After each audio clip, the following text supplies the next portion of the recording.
Hey, FlimsyLunchTray here, and welcome to our Wednesday edition video here in World of Warships. And today we're switching things up than our normal Wednesday video, and that is something that I am going to start to do once a month, and that is I will feature a player and just highlighting their video. Not so much a critical analysis or player review video, but just showcasing a player's video. So this is the start of it, and I've been wanting to do this for a bit because for a while I wasn't really able to consistently do this and previously I was getting a lot of video submissions on my Discord and I just don't have time to watch them all. So if you are interested and you want to see about the possibility of a battle of you being featured, you can do so, but I'm only doing it once a month, so this is going to be August future. Here with Carthagus and the Gouden Leeuw, something like that I think is how you pronounce this ship. I was actually kind of laughing for two reasons. I sat down to record this video and I forgot how to pronounce Carthagus's name, and then we talked on Discord and I got it right, and then I went to start this video and I realized I don't know how to pronounce the name of this ship.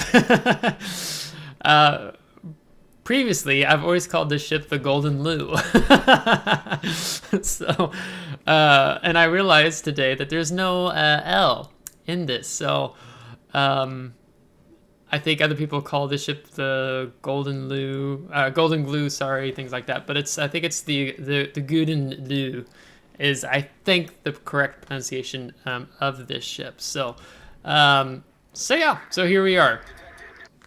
So about this tier 10 Dutch cruiser, there's just like two sentences I think that sums up the ship really well from the WoW's wiki, in that she offers a really unique playstyle. She possesses battlecruiser-like armor and main battery guns while having light cruiser concealment, and she has that special airstrike armament that a lot of people were really concerned about when this ship line first arrived into the game. So Carthagus here is moving to the flank here, and he's taking his time. He's not bothering to shoot yet, switching between high explosive, armor piercing, and he's holding a shot, but I believe to be he wants to get in a better position here before the enemy team knows that he's actually going to be working this flank. And one of the reasons, Carthagus, he didn't actually approach me about this video. In the EU server, I am in the GN0ME clan.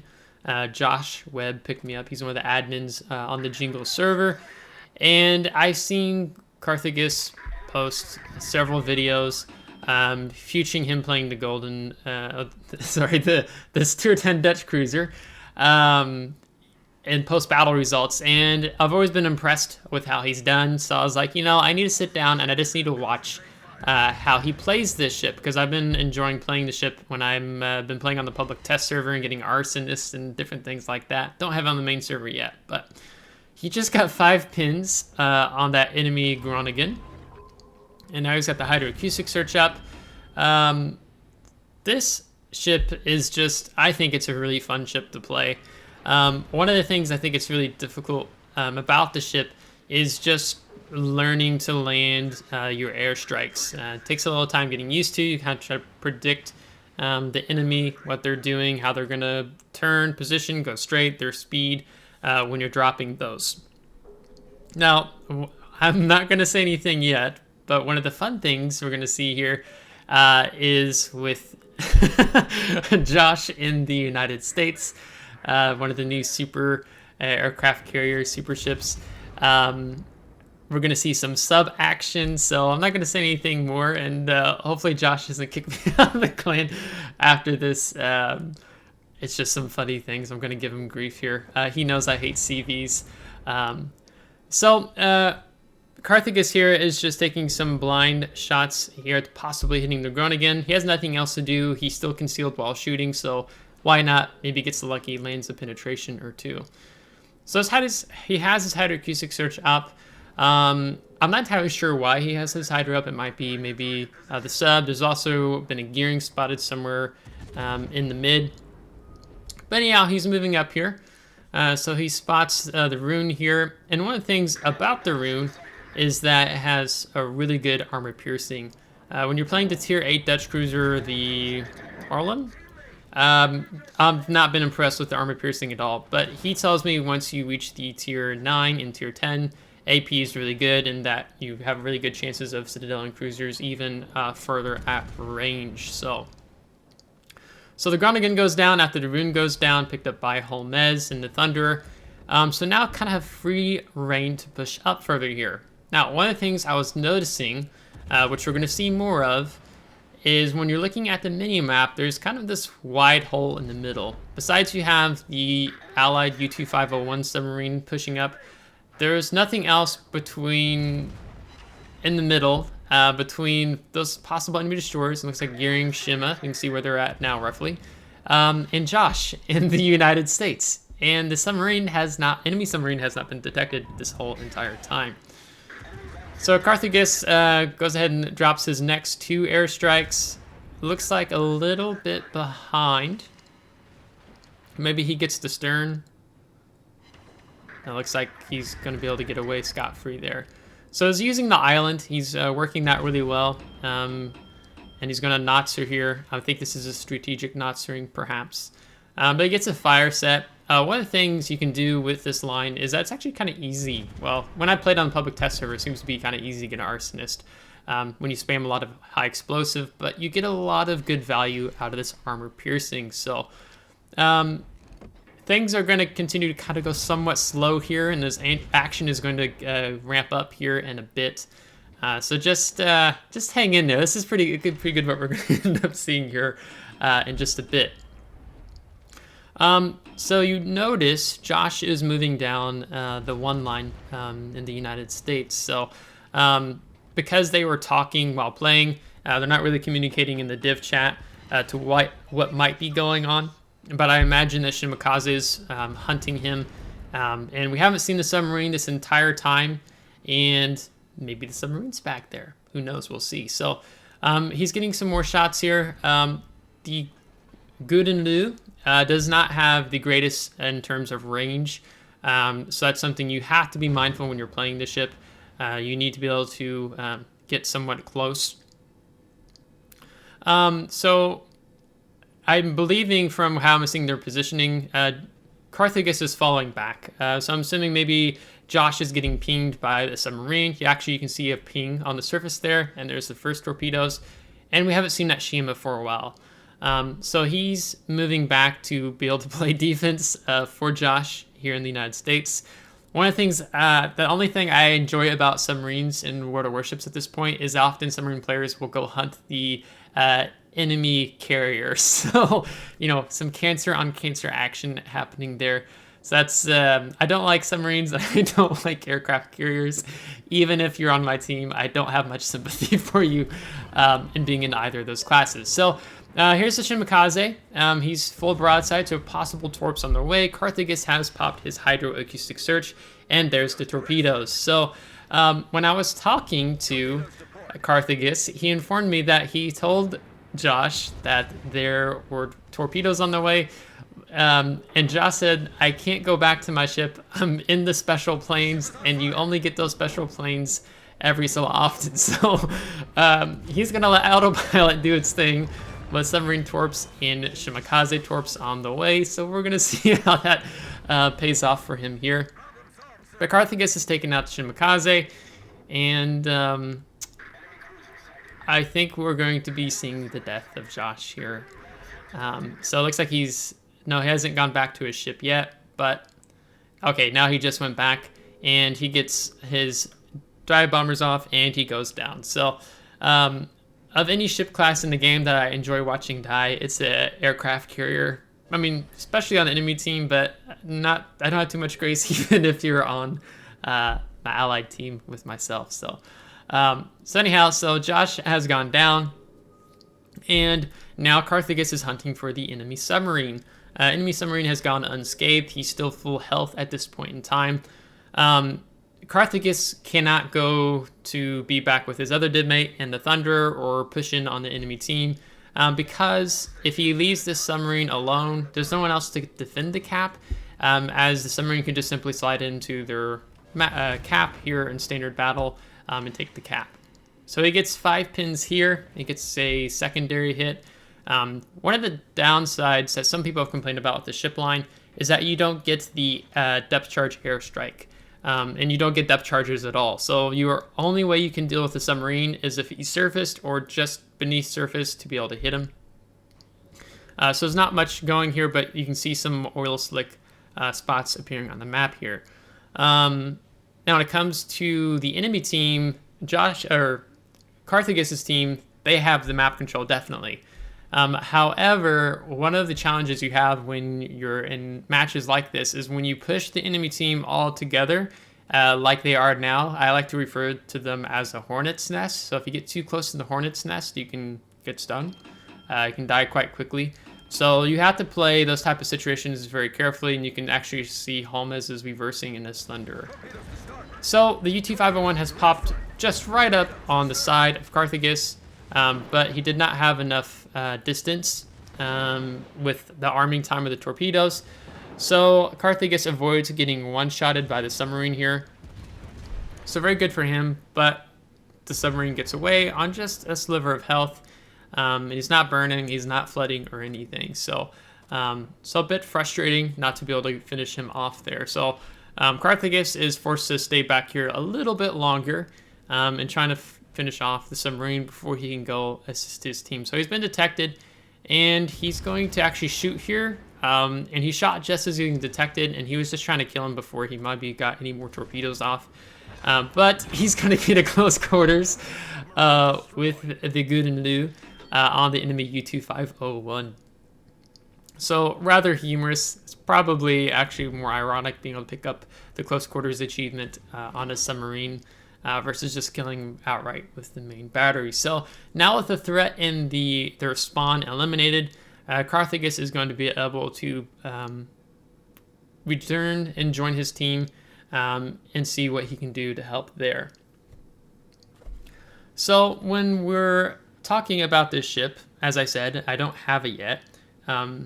This ship it's rather interesting to play. Personally, even when I play it, it's quite fun to play in a kiting position. If you have, even super ships, super battleships, tier 9, tier 10 battleships pushing into you, because you can quite troll them between the airstrike and the high explosive and constantly setting them on fire. I don't personally have a lot of experience as the Yamato. Looks like he took some torpedoes or took a big hit there. Yeah, torpedoes from the Minotaur gets him. As I haven't had a whole bunch of use out of the armor piercing yet, but it is definitely very possible to get citadels, as Carthagus shared, at the longer ranges. As Wargaming, as they introduce more lines that lately seem have different gimmicks, but the Dutch cruisers, I think they've been in the game since last year, if I'm not mistaken, as of the recording this video, but I could be mistaken. So they've lost the Yamato, they've lost the Sherman, but they pick up the strike team here. And now it is 4 versus 4. And Holmes still has, looks like, about half of his health. And again, this is kind of a situation where you're seeing that range being a bit factor. So 16.5 kilometer range, which I think you could extend out. But I would be with Carthagus and not wanting to take the extended range, instead go for main battery reload time or something along those lines. So he's going to cut through, looks like the center of the islands here, and moving up, seeing what's happening. Izumo's getting low. You can see the Missouri's pushing up, and then they have their Seattle pushing with the Missouri. It looks like they're going after that Minotaur. So while we got some time to kill, the pros on the WoW's wiki is that it has a heavily armored midsection and icebreaker bow. It's the largest gun caliber of all tech tree cruisers at 283 millimeter. Interesting. Powerful AP shells with good damage penetration and shell velocity. So you'll notice these shells don't take very long to travel. Very powerful AA, aided also by the defensive A fire consumable that you have, as the Minotaur claims another victim with torpedoes as their Seattle goes down. Has an improved repair party, so it's only 40-second cooldown on the repair party, which is quite nice. Great speed, 33.5 knots, unmodified, which that looks like that's possibly what Carthagus is going with here. And really good concealment for a tier 10 cruiser that's kind of like a battle cruiser with that 10.3 kilometer, which is really nice. So enemy team picks up a strike team and general offensive achievement. And Carthagus's team also have the general offensive as well. So now that Izumo's sitting in the back here, he's turning away, so Carthagus is going to go for the airstrike again. This looks like it's going to be pretty good here. And the smoke screen is popping up in front of Carthagus here, so the gearing looks, yeah, it looks like gearing's up ahead of him. And, oh, there he gets his fire. Looks like he's got the kill. Yes, indeed. So he picks up his 3rd kill here. Cons of this ship: short main battery range we talked about, subpar accuracy at all ranges. While fire chance is decent, HE damage output is low. Increased fire and flooding duration, same as a battleship. Airstrikes have a long cooldown, and slow rudder shift for a cruiser. So those are the pros and cons in the WoW's wiki here. So Holmez is getting farmed down by the gearing. You can see it's the gearing because of the HE shells. Minotaur does not have high explosive. So there's nothing quite like when you're playing one of the Dutch light cruisers like Minotaur, Edinburgh, Neptune, and your enemy teammate or ally teammate who's dead is saying, "Quit shooting armor piercing, shoot high explosive." I'm sure you've seen it before. It's quite hysterical.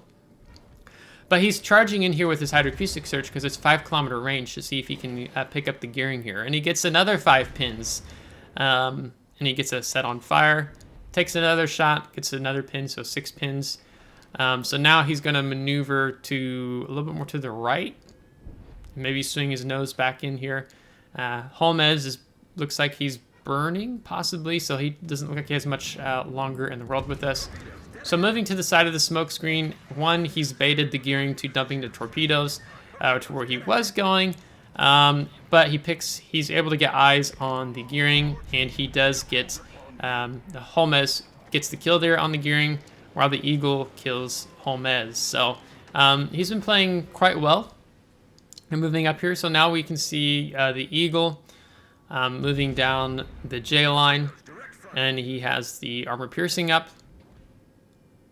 And this is where his A defense and that 40-second cooldown the repair party is going to come quite handy. Now, this is a challenge here because in a certain sense he's in a crossfire between the Eagle's torpedoes and also the Minotaur's armor piercing.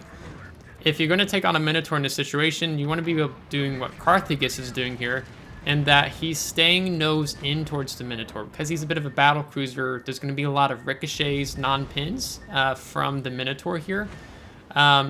Because as soon as he starts showing too much side or broadside, the Minotaur is going to be able to chew him up with that British armor piercing. So they do pick up he picks up Confederate there. And with the Minotaur smoked up, he switches his attention back on the Eagle. Looks like he's got some good shots off here. But all over pins and some ricochets. Has the heel going.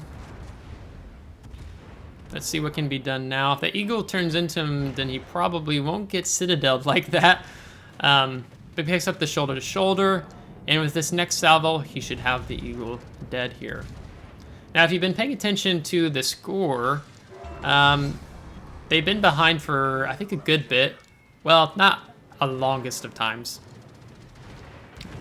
But they were behind there, and now him on the cap is preventing the enemy team from taking any points. So now, as long as Carthagus lives or kills the Minotaur, they should have the win here. But time's ticking out. He's only got a minute left. And gets a citadel on the rear of the Minotaur, and looks like that airstrike is good. Gets 2 pins, sets of fire, Minotaur DCPs. He gets his next heal up. So that's kind of what makes the Gouden Leeuw nice, is having that cooldown time on the repair party. It kind of allows you to brawl somewhat, to speak, a little bit when you get in these kind of intense situations where another cruiser is going to have a much more difficult time than most.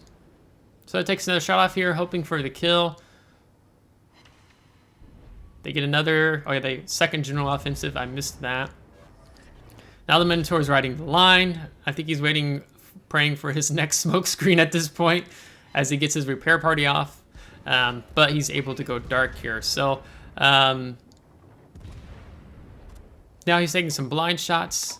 He's really wanting to get the kill before the match ends. Minotaur decides, you know what, I'm going to shoot him. He hasn't hit me of the last several salvos. And with 1 second and 0 seconds on the clock, he picks up the Kraken Unleash and the coordinated attack, with his division getting at least 7 of the kills. So these are the post-battle results he shared. So 2 general offenses, Confederate, strike team, shoulder to shoulder, close quarters, Kraken Unleash, and the coordinated attack with over 170,000 damage with the 5 kills, 11 set on fires, and 6 Citadel hits. So a very good game. He's going to top the team with 3,300 base experience. So really good stuff there. Holmes in at third with the 1,700, and their Yamato also looking like he did quite decent. Josh leaving the world too early. Here you can see most of the damage on the Minotaur, Eagle, and then spread out among the rest of the enemy ships here. He actually took almost 2 million potential damage. So quite good for the Gouden Leeuw here. And he's going to end all said and done with a total of profit of 680,000 credits with the premium accounts. So it was quite a joy to watch this replay. After asking Carthagus if he wouldn't mind sharing it, that I would like to possibly feature it if it all went well. So the action that they had in the spawn between the Shimakaze, the enemy sub, and unfortunately Josh not wanting to give up his special planes to maneuver as Carthagus told him you need to move, resulting unfortunately in an untimely death of Josh in this game in the United States. So all in all, great game, Carthagus. Thanks for sharing this with me to highlight you as the August future here on the channel. As I said earlier in the video, if you are wanting the possibility to be featured, then right now I'm basically just going to do that through my Discord server, which the invite link is in the description below. You'll see, I think it's community reviews, something like that. I can't remember what it's named right now, but you'll see it's towards the bottom of the text channels, and you can drop your replay file there. But you need to be giving me the post-battle results, preferably all 4 of them, because that's what I'm going to look at to kind of help judge if I actually end up watching a replay or not. If you send a replay, post a replay file there, don't send me any post-battle results there with your replay file, then I'm not going to look at the video, if being honest, or watch your replay.